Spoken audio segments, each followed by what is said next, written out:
जय श्री राधे दोस्तों, कैसे हैं आप सब। आशा करती हूँ आप सब स्वस्थ होंगे, मस्त होंगे, सुरक्षित होंगे। दोस्तों, अगर आप मनपसंद विवाह करना चाहते हैं या कोई किसी भी लड़के या लड़की का रिश्ता आपके लिए आया है और आपको लगता है कि ये आपके लिए उचित है, आपको अच्छा लग रहा है वह रिश्ता और आप चाहते हैं कि वह हाँ करे हर हाल में, तो इसके लिए ये एक उपाय अवश्य कीजिएगा। इस उपाय को करने से सामने वाला किसी भी कीमत पर मना कर ही नहीं सकता। इसके लिए आपको करना क्या होगा, जो रिश्ता आपको पसंद आया है उसको अपने मन में रखकर शिव मंदिर में जाएं। सबसे पहले शिवलिंग पर एक काली मिर्च अर्पित करें। उसके पश्चात उसके ऊपर बेलपत्र अर्पित करें। ध्यान रहे कि बेलपत्र की जो डंडी है उसका मुख आपके विपरीत दिशा में होना चाहिए, अर्थात आप जिस तरफ बैठे हैं उस तरफ बेलपत्र की जो बीच वाली लंबी पत्ती होती वो हो और आपके ठीक विपरीत दिशा में बेलपत्र की डंडी हो। और ऐसा करने के बाद जल अर्पित करके अपनी मनोकामना भगवान शिव शंभू से बोलें। ऐसा करने से आप जिस भी जगह चाहते हैं कि आपका रिश्ता यहीं पे हो तो वहीं होता है।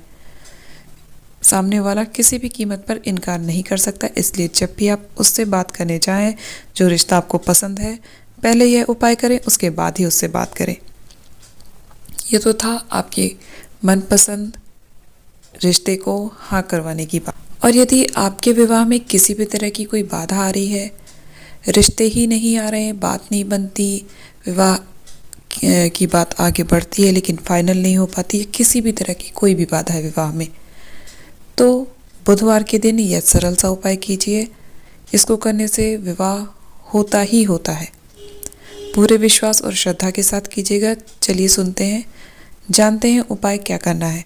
बुधवार के दिन एक तांबे का कलश लीजिए, तांबे का लोटा, उसमें चने की दाल रख लीजिए, भर लीजिएगा चने की दाल से पूरा।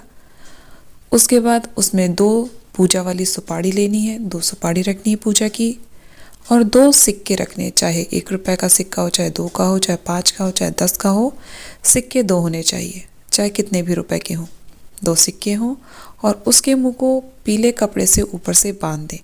उसके बाद बुधवार के दिन यह सब करके पूजा स्थल पर रख के उसकी पूजा करिए। धूप दीप सिंदूर रोली से, फूल से, अक्षत से उसकी पूजा करिए, अपनी मनोकामना बोलिए और पूरा दिन पूजा स्थल पर रखे रहने दें।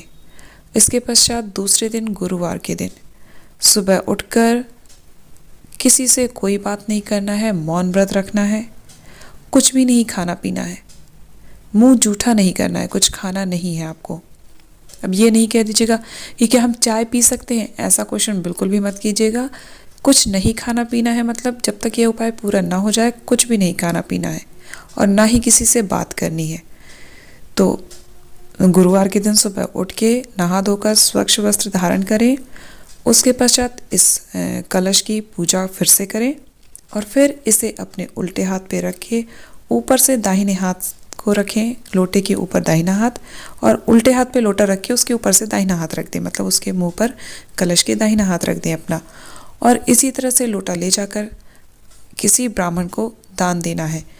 आपको क्योंकि बोलना नहीं है इसलिए अपने साथ में किसी को ले जाएं जो ब्राह्मण के घर जाकर उनका दरवाज़ा खटखटा सके, उन्हें बता सके कि आपको दान करना है, इसलिए आप दान दे रहे हैं, और ब्राह्मण से आशीर्वाद अवश्य प्राप्त कीजिए। वो तो अपने दक्षिणा देंगे तो वो देंगे ही। और इसके पश्चात घर आ जाइए, उसके बाद ही कुछ बोलिएगा और कुछ खाइएगा। दोस्तों, इस उपाय को करने से ज़्यादा से ज़्यादा 3 या 4 महीने इसके अंदर आपका विवाह तय भी हो जाता है और हो भी जाता है। इसलिए पूरे विश्वास के साथ कीजिएगा। इस उपाय को करने के बाद ज़रा भी मन में ये डर या भय मत लाइएगा कि उपाय तो कर लिया है, पता नहीं फल देता कि नहीं। 1 दिन हो गए अभी तक कोई रिश्ता नहीं आया, 2 दिन हो गए कोई रिश्ता नहीं आया। ऐसा नहीं हो सकता है 3 महीने आपका पूरे 90 दिन कोई रिश्ता नहीं आए, 91वें वाले दिन आ जाए। इसलिए बिल्कुल भी निगेटिविटी मत लाइएगा। अगर निगेटिविटी लाएंगे तो आपकी मेहनत पर पानी फिर जाएगा, उसके जिम्मेदार आप खुद होंगे। फिर मत कहिएगा कि उपाय फ़ायदा नहीं किया, क्योंकि चमत्कार वहीं होता है जहाँ पर लोगों को चमत्कार पे विश्वास होता है। इसलिए जो भी उपाय करिए उस पर विश्वास कीजिए, तभी आपके साथ चमत्कार होगा। आपने उपाय कर दिया ना, अब आप शिव शंभू पर सब कुछ छोड़ दीजिए। अब बाकी 3 महीने कार्य उन्हें करना है। वे आपके ग्रह ठीक करेंगे, वे आपके लिए आपका मनचाहा रिश्ता लाएंगे। बस अब आप शांति से खुश होकर बैठिए और अपने ऊपर ध्यान दीजिए। अपने विवाह की तैयारियां कीजिए, अपने अंदर कुछ डेवलपमेंट कीजिए जिससे कि सामने वाला भी आपसे विवाह कर कर खुश हो। ऐसी अच्छाइयाँ अपने अंदर डेवलप कीजिए, बाकी सब शिव शंभू संभाल लेंगे। उम्मीद करती हूँ उपाय अच्छा लगा होगा, समझ में आया होगा। अत्यंत सरल ही उपाय है, सब कोई करें इसे। उपाय अच्छा लगा है तो वीडियो को लाइक, चैनल को सब्सक्राइब ज़रूर कीजिएगा और उपाय सभी के साथ शेयर कीजिएगा जिससे कि हर एक ज़रूरतमंद इस उपाय का फ़ायदा उठा सके। आप किसी का भला करेंगे तो ईश्वर आपका भला करेगा। कमेंट बॉक्स में हर हर महादेव ज़रूर लिखिएगा। मिलते हैं नेक्स्ट वीडियो में एक नए उपाय के साथ। तब तक आप सब हंसते रहिए, मुस्कुराते रहिए, खुश रहिए। जय श्री राधे, हर हर महादेव।